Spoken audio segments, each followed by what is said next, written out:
Fashion's a funny thing. People wear toques and scarves when it's hot outside and sunglasses inside. Yeah, one of the weirder things that people do in fashion is they wear necklaces with crosses on them. Right, you would never see someone with a necklace with an electric chair hanging off of it. Yeah, or like a lethal injection needle on like a gold ring. Yeah, that'd just be weird. The truth is, a cross was an ancient form of execution used by the Romans.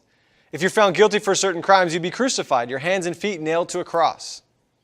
Okay, so imagine you're driving down the freeway and in the distance you see two golden arches. What do you think? McDonald's. Nailed it. And if you're in a library and you see a computer with a fruit on it with a bite taken out, what do you think? Email. Nope. Homework. Nope. Music. Okay, you think of a Mac computer because that's the logo. Okay. Now, if Christianity had a logo, it'd probably be the cross, a symbol for the death of Jesus. Most famous people are usually remembered for the great events of their life. But Jesus, the most famous person in history, seems to be equally remembered for his death on a cross. In this session, we want to answer an important question. Why does Jesus' death matter to us today? On the last day of July in 1941, 3 men tried to escape from a concentration camp called Auschwitz.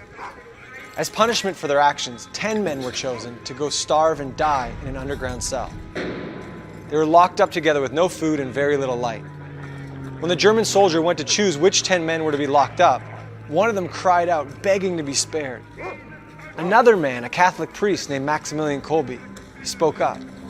He said, "Let me go instead of him." The soldier agreed and allowed him to suffer and die in the other man's place. All of the men in the cell eventually died, including Maximilian Kolbe. As for the man whose life was spared, he lived to be 94 and spoke often of how his life was saved. In Galatians 2:20, St. Paul writes this, "I live by faith in the Son of God, who loved me and gave himself for me."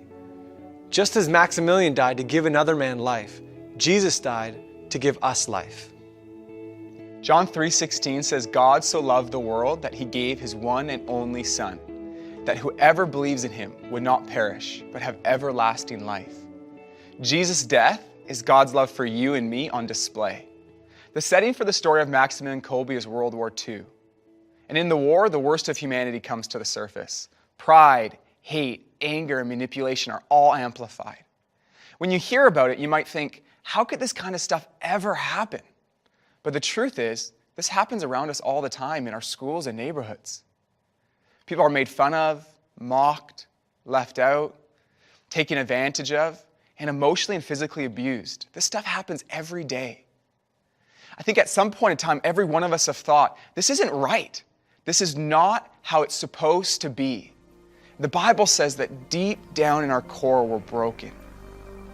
And this brokenness leads us to act in a way that hurts us and hurts others.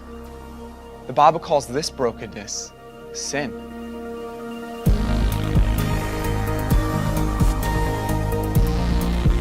I guess that's more like a personal definition, like the lifestyle you have and the lifestyle you embrace. The things that are like classified as sins usually are things that you should not partake in, and I believe in a lot of those. I don't think like sins necessarily have to be tied with religion. Personally, how I would define it, I guess, is like doing things that you know are hurting other people. Probably if you're like a fitness freak and you work out every day and you eat healthy and all that stuff, and then you go for breakfast and you feel really bad about yourself and you think, oh, that was a sin because you cheated on your lifestyle.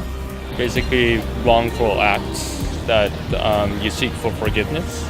I would say doing things that are wrong intentionally. Something morally wrong, and not the act of doing something wrong, but you just know. For me, it's what my morals say to be wrong, basically.